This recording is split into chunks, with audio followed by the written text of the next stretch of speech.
Alright guys, so today I want to discuss with you the current meta situation in the Marvel Rivals, and honestly, believe me, this video will make you really satisfied and it will be really hilarious, so let's jump right into it. First of all, I found this huge post from the Speedo, one of the coach who play in Marvel Rivals and Overwatch, and he said, triple support meta is awful, and he just dropped 3 points on this statement. 2.2 million people watch this and 30k people like this.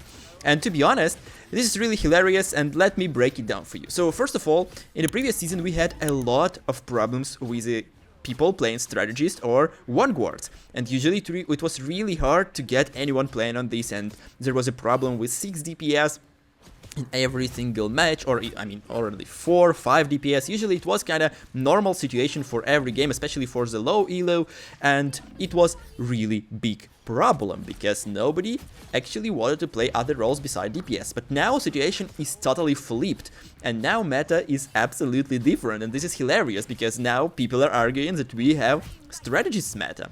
Usually we have at least 2 strategists in the game, maybe even 3 strategists in the game, and this is absolutely crazy because compared to the first season 0 it was super different. Like nobody wanted to play it, and now you have unlimited healing, crazy plays, and it's really hard to fight against really decent healers because they just totally destroy your damage. They just annihilate it. You just can't do anything.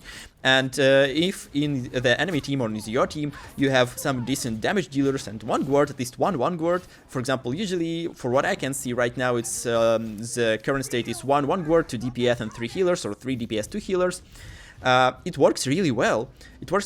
And I think the difference is between the aim and damage dealing stuff, and that depends on who's gonna win the game in the current situation. So overall, it's really funny to see this, and we also get this new Video Gamer really a big article about the Marvel Rivals Season 1 with new meta reveal, a massive meta shift for the superhero game. Here's what it said. NetEase Marvel Rivals is still going strong with the release of Season 1.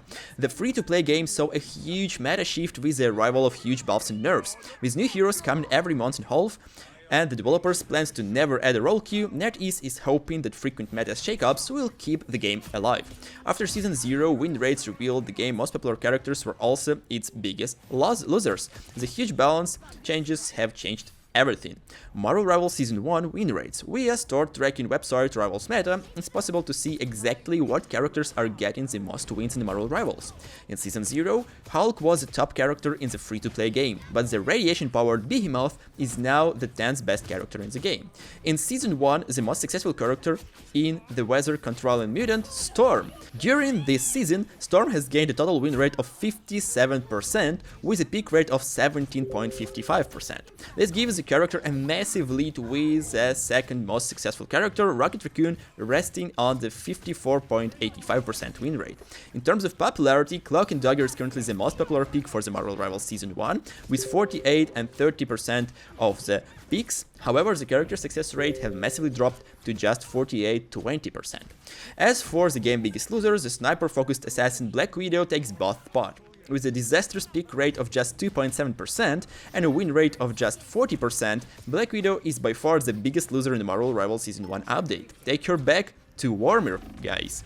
With Rivals developers working on a host of new heroes and villains for the game, including Ant-Man, Iron Man, and Ultron, every season should hopefully see huge meta shifts like this one. Who will be the biggest loser in the Season 2?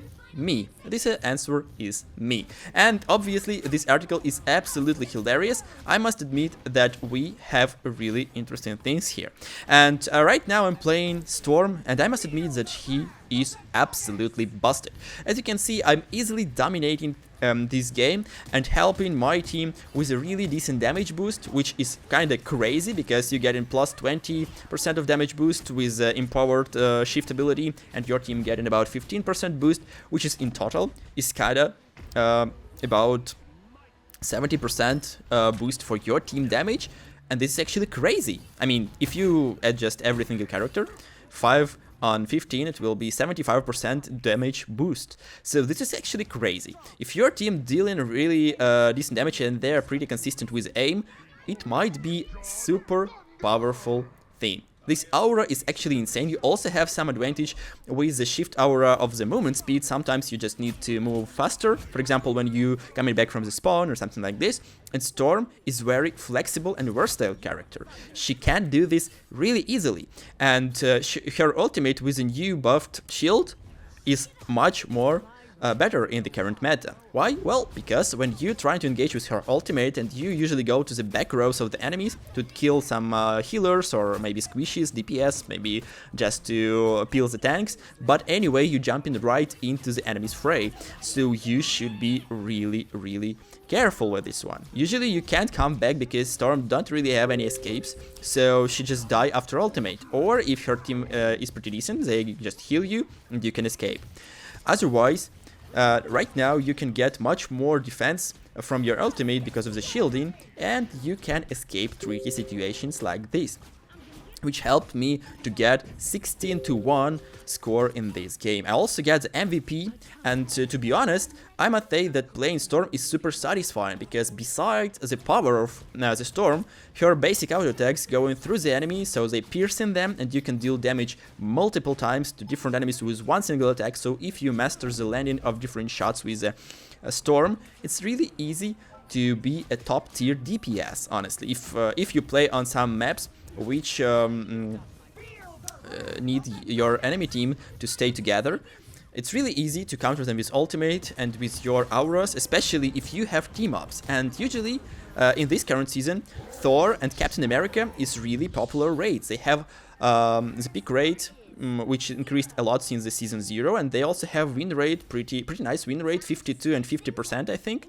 So with these two guys you get an empowered team up ability, which also a chain attack. So basically with your double chain attack, with your right click and with your C attack, you manage to do a lot of damage, plus boosting your teammates, which grants you huge advantage before your enemies. I think that in the current meta you also can see that we have a lot of healers, and the best ones so far are Loki and Rocket Raccoon.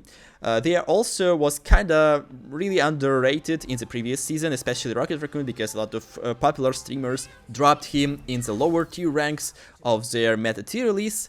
And honestly, it was really strange, because right now he getting you a really good boost to attack again. He also give you the revival ability to revive some of your tanks and sometimes DPSs, which is also really good.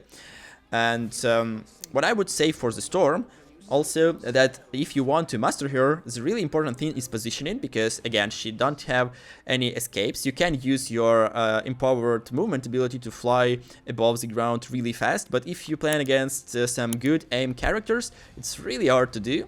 So you should peek behind different structures or columns, something like that, to hide yourself and be as efficient as possible. But at the same time, you should be closer to the ground to grant your boost to the allies.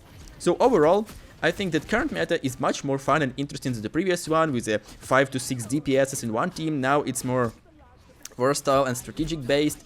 Also, we have a lot of heals, so it's not just following one by one and dying on the point. Usually strategists are waiting for the DPSs and vanguards, so it's much more easier to deal on different domination maps and even in conquest maps as well. So I mean convoy maps as well. So I think that it's really amazing that we get these changes, and I can't wait to see what we're gonna see in the upcoming patch, which is probably gonna be pretty soon in the end of the month. And it probably will bring us a lot of interesting things and decisions from the developer side, and also we're probably gonna get 2 new characters, which are gonna be Johnny Storm, Human Torch, and the Thing. Yeah, this would be a really interesting experience, and if you guys wanted to try out Storm and grind with her in the rankeds, I think it's your time to shine, so be sure to learn her a little bit in the practice, read her abilities to understanding her better, and also play a few quick play games and then jump right into the ranked and destroy your opponents with the mighty Storm. So yeah, this is all for me about this video. I want to know your opinion about the current meta in the Marvel Rivals. Do you think it's a cool one? Is it better for you than the Season 0? Is it worse one? Tell me your thoughts in the comments down below. And if you enjoyed this video, be sure to drop a like, comment, and subscribe to my channel for more amazing Marvel Rivals content. Thank you for your support, and I see you next time. Hey rivalers, sorry for interrupting, but only 1.7% of you subscribe to my channel. To support me and my channel, please subscribe and hit that like button. Thanks.